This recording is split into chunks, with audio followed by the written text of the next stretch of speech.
काशी समझते हैं ना,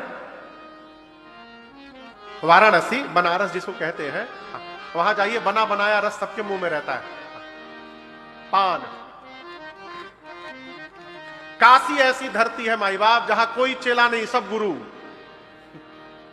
केवल गुरु वहां मिलेंगे। कहो गुरु, कोई मिल जाए, पूरा मुंह पान से भरा है, लड़ेंगे में वो करके बात करते हैं सब, अद्भुत।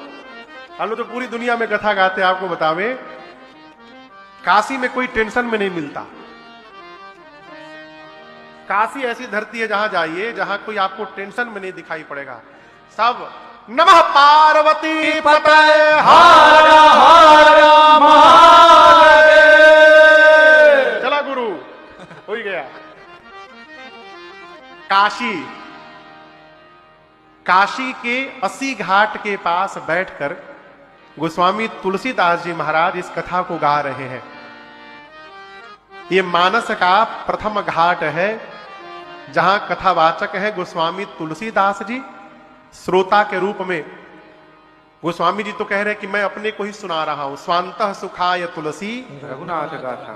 तो आप ये मान लीजिए गोस्वामी जी का मन श्रोता है, नहीं तो गंगा मैया बह रही है, गंगा जी श्रोता है।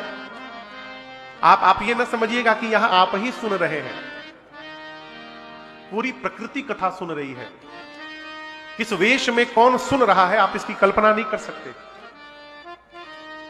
अभी 5-6 महीने पहले हम लोग कहीं कथा गा रहे थे, ये जो लाइट का स्टैंड लगा है ना ऊपर, ये जिसमें ये लाइट लगा है, उस कथा में एक कबूतर आके वहां बैठ जाता था। जैसे हम लोग मंगलाचरण प्रारंभ करें, कबूतर आके वहां बैठ जाए और 4-4 घंटे बैठे बैठे वो कथा सुनता था 9 दिनों तक। किसी कथा में कोई तितली आ जाती है, कथा में तो मंच के नीचे कुत्ता महाराज आके बैठ जाते थे। चौथे दिन लोग भगाने लगे, कोई छुएगा नहीं, न जाने किस रूप में कौन आकर के बैठा है, वो सुनने दीजिए। है पूरी प्रकृति श्रवण करती है। तो गोस्वामी जी कथावाचक है, उनका मन सुन रहा है अथवा गंगा जी सुन रही है, नहीं तो संत सुन रहे हैं। और गोस्वामी जी जिस घाट पर बैठे हैं, इस घाट का ऐसे नाम तो 80 घाट है, लेकिन आध्यात्मिक दृष्टिकोण से उस घाट का नाम है शरणागति घाट। क्या नाम है? शरणागति घाट। अब आप कहोगे महाराज ये कैसे पता चला कि उसका नाम शरणागति घाट है? अच्छा आप बताओ, आज 4 दिसंबर से पहले कभी पंडाल में बैठकर आपने राम कथा श्रवण किया है? आज के पहले पहली बार कथा सुन रहे जीवन में? इसके पहले सुना है ना? हमसे नहीं, किसी और वक्ता से सुना है। कितने लोगों ने सुना है? बहुत बार सुना होगा। राम कथा कितने लोगों ने सुना है? बहुत सारे लोगों ने। श्री रामचरित मानस जी के आधार पर राम कथा कितने लोगों ने सुना है? बहुत लोगों ने। एक प्रश्न पूछूं, क्या सभी कथावाचक एक ही जैसी कथा सुनाते हैं? क्यों? किताब तो वही है, वो ग्रंथ वही है, भगवान का चरित्र भी वही है। ऐसा भी नहीं है कि कोई कथावाचक बोल दे कि राम जी चरित्र में आ गए, दूसरा बोल दे नहीं भादों में आए थे। सब एक ही कथा सुनाते हैं, फिर कथा अलग अलग क्यों हो जाती है? ये प्रश्न है और इसका उत्तर है महाराज, शंकर जी से मां पार्वती ने जब कथा पूछी तो बाबा कहते हैं, देवी आपने कथा पूछी, मैं सुनाऊंगा। कैसे सुनाऊंगा? तदपि जथा श्रुत और जसी मति मोरी, कहियो देखी प्रीति अति तोरी। भगवान शंकर कहते हैं, देवी जितना मैंने सुना है, तदपि जथा श्रुत, श्रुत यानी मैं जितना सुना हूं।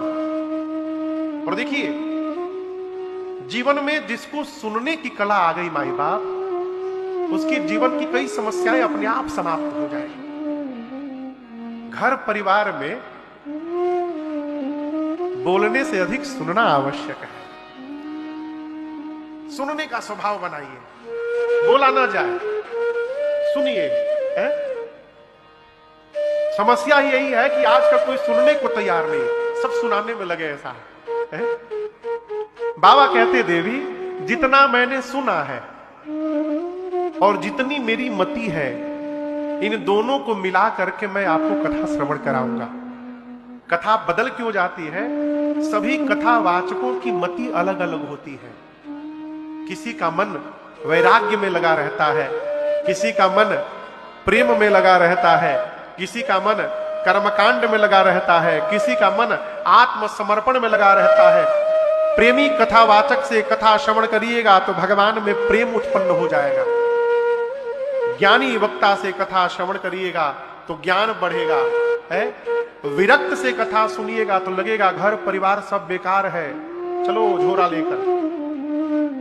शरणागति भाव में रहने वाले वक्ता से कथा श्रवण करिएगा तो जीवन में एक ही बात याद आएगी, करो कैसनो रहो बैसनो। भगवत शरणागति में रहा जाए। और मैं आपको एक निवेदन करूं, श्रीमद् वाल्मीकि रामायण में एक प्रसंग आता है, ये राम जी के मुख के वचन है। राम जी सुग्रीव से कहते, मित्र, अच्छा आप में से रोज पूजा कौन कौन करता है? नित्य नित्य रोज करते हैं ना, अच्छी बात। जप रोज कौन कौन करता है? अच्छी बात। महीने में भगवान का दर्शन रोज नहीं तो सब महीने में एक बार कौन कौन करता है? अच्छी बात।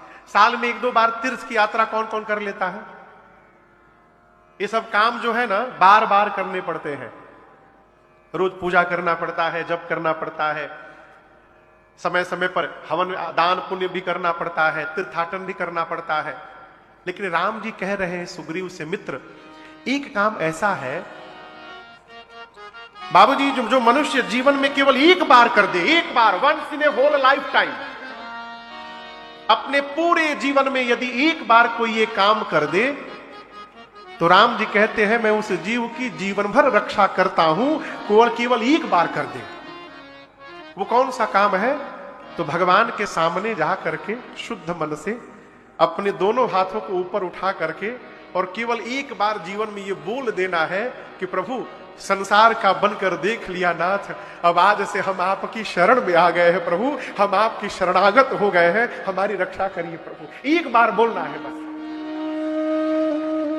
रोज नहीं बोलना है। राम जी कह रहे हैं शक्रदेव प्रपन्नाय, एक बार तवास्मिति च याचते, हे राघव तवास्मि राघव तवास्मि राघव। राम जी कहते मैं उसी क्षण अभयम सर्वभूतेभ्यो ददाम्य एतत् व्रतम मम। भगवान कहते हैं मेरा व्रत है, मैं उसे समस्त भय से मुक्त कर देता हूं, मैं उसकी जीवन भर रक्षा करता हूं। एक बार केवल ये कहना है प्रभु हम आपकी शरण में हैं। अब कहिए इसमें कौन रुपया लग रहा है?